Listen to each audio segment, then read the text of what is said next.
But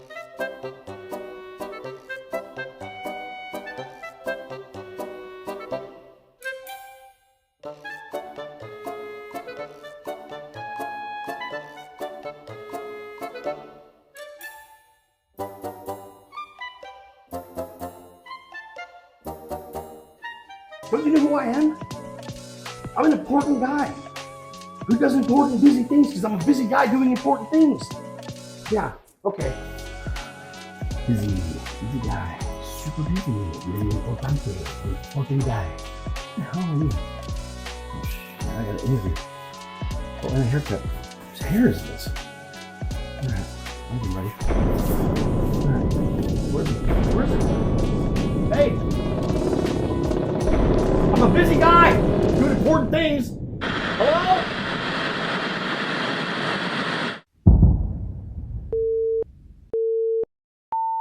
Welcome to A Connection is a Connection, the show where we take a break from business talk and dive into the personal side of things. Today we're sitting down with Kolby to uncover the stories, quirks, and passions that may make them tick. Let's have some fun and get to know them like never before. First, give a warm welcome to our guest, Kolby.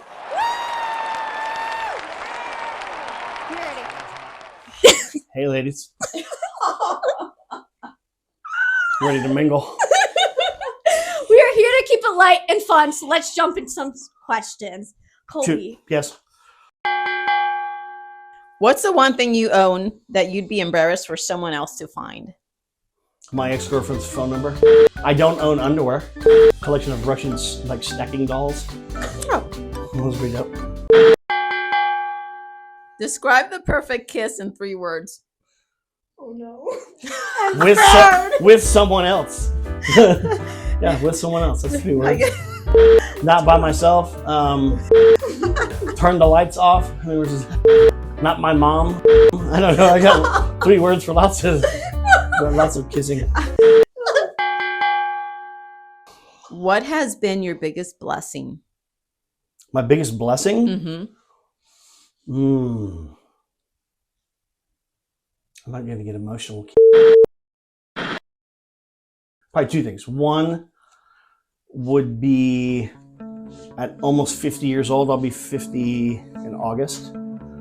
So out of all the things I've been through, like having an emotional breakdown to the point of complete surrender when I was out of ideas and choices on some like really hard things I had to make decisions about. At least like I have an idea. And like there was a recent like series of things that happened that made me really question everything. And in that moment, stopping and like complete silence, it felt like it was probably days, but it was probably a couple, like 15 seconds. I felt completely hopeless and didn't have an answer.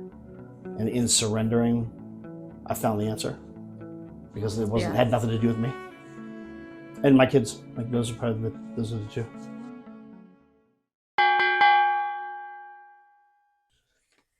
If you could apologize to someone from your past, who would it be and why? I'd apologize to myself, like for being so hard. Like we all make choices and mistakes, and we're always like trying to do things, and we're probably our most biggest critic. So I'd apologize to myself and say, "Hey, dude, like, just be easy on yourself. You don't have to be such a dick." Yeah. Wow, that's a good one. Mm-hmm. Thanks. I practice that.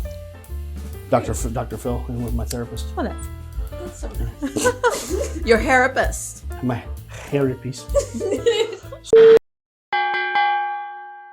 What's one piece of advice that you'd give to your younger self? The blessing of self-forgiveness is when you're younger, and as you get older, we hold on to the weight of things that have nothing to do with us. How you were raised, relationships, parents, trials, tribulations, a lot of that stuff we hold on to has nothing to do with us.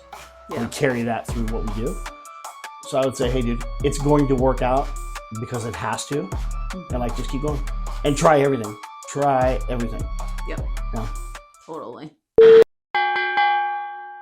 Kolby, so there's a special question that we ask every single one of our guests. What are you doing for God? What am I who? Doing for God. What do I do for God?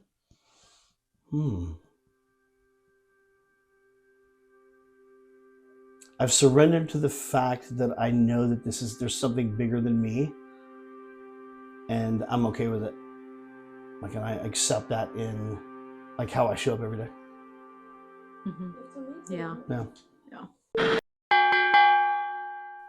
What's the one thing you own that you'd be embarrassed for someone else to find?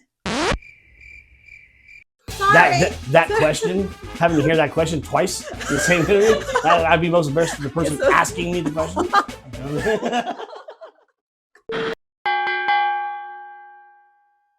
Next question. Mm. What is the weirdest smell you have ever smelled? Myself, probably.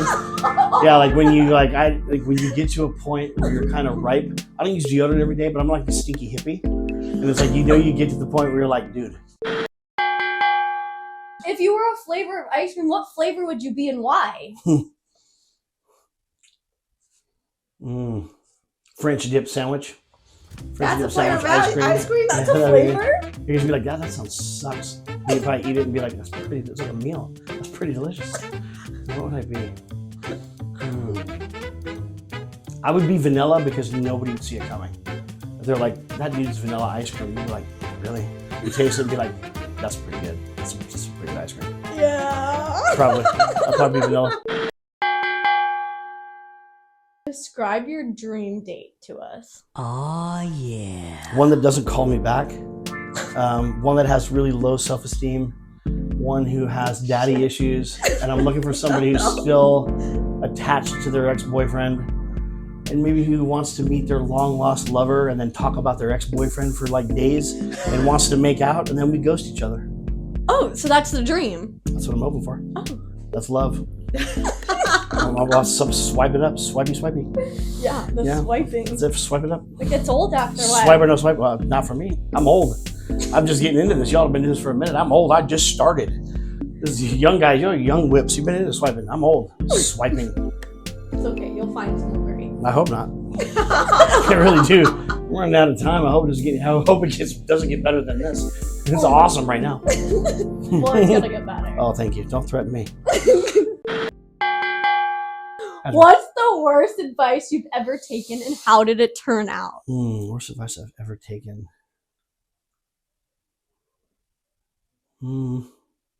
It could be even. It had to have been a woman talking me into something that I thought was probably a good idea, and I did it anyway. Because I can't think of like advice I've taken. I mean, I've taken advice from like business deals and like friends and mentors. I can't think of anything that went sideways. Most of the worst ideas I've ever had or advice I've followed is usually my own, or it had something to do with a woman, or drinking and a woman, and a fence, and police, and some flip-flops, and a stick shift. Oh, Yeah, that's usually. nice. Yeah. That's a good one. How about you? No? No? It's our turn to talk. Oh, sorry. To you. Yes, ma'am. Sorry. We do the interviews here. Sorry. The most rebellious thing you did as a teenager that you'd never admitted to till now. This is in no books. People that know me know this one. Growing up, let's see, my parents got divorced when I was younger. I was like a teenager, and I must have been 15. And we went to this church thing. It was like this father-son church thing. And my dad had to work, but we worked at the church. So we were like helping all these dads and sons go on this big camping trip. One of the guys there was like, "Hey, here's the keys to my car. Like, park my car over there and put it under the mat. And like when we get back to this thing, and we'll just get our cars." I said, "Yeah, cool. Yeah, Mr. Johnson, that sounds great." And then I packed everybody up. Everybody left, and I kept his keys, and I joyrode his car around my neighborhood with all my buddies, and everybody saw me. Like, yeah, the whole neighborhood saw me. They're like, "Hey." My stint as a criminal, as I was really short-lived. I got caught for all the things I've done. And I took the car, and I'd seen it on a movie or something, and after the weekend, I drove it into a golf course lake and wiped it down like with a rag. I was like 16, thinking I got away with it, and a bunch of people saw me. Yeah. Oh. And they pressed charges as an adult. And actually, the story goes, that was when everything in my life completely changed. I was able to go into mental behavioral health as a student, and went to Hawaii and worked on a plantation picking pineapples, and learned the balance of karma and like what it means to give back, and instead of doing for yourself, doing for others. And like that was a huge turning point. So a lot of people don't know like that part of my story. They don't know the Hawaii part. They don't know how I got there. I was doing something stupid, but it was a huge turning point where they gave me a chance and saw something in me, And that opportunity turned into a lifetime of being able to give back to, it started with kids and adults and now seniors and senior citizens and AARP members, and I'll just keep going until I'm dead. That's Yeah, amazing. I nobody knows that story. Wow, that's incredible. See, I'm not all jokes. Yep. I made that whole thing up. I'm just kidding. I'm just kidding. Yes, Kolby. Thank you for, your crazy stories. It's been a pleasure to have you as a guest. Can you give us a 30-second commercial about your business and how people can connect with you? No, I can't. But what I can do is say this. It's not about what I do. It's about what you do and about what you think you can't do. And understand the universe is working for you at all times. So whatever the idea is, do it. Whatever the thought is about, I want to work out, do it. I want to get in this new relationship, get out of this old one, do it. I want to quit this job and do something else, do it. I have an idea, do it. Do it. Like you're sitting on a lot of things that are holding you back because you're afraid. Do that. And then when you do that and start to make those steps, you can find me on social media. And I want to hear about those stories of people that didn't want to do something or were scared and took the leap to do it. Because of knuckleheads like me that I was always the kid counted out, was never supposed to do anything. I grew up with a mattress on the floor. And I was always told they'll never make it. So for the kids, the underdogs and the weirdos and the people that have always been counted out, do it. Whatever that thought is and that idea is, go do it. And then find me online and tell me how you did it so we can high five and tell more stories.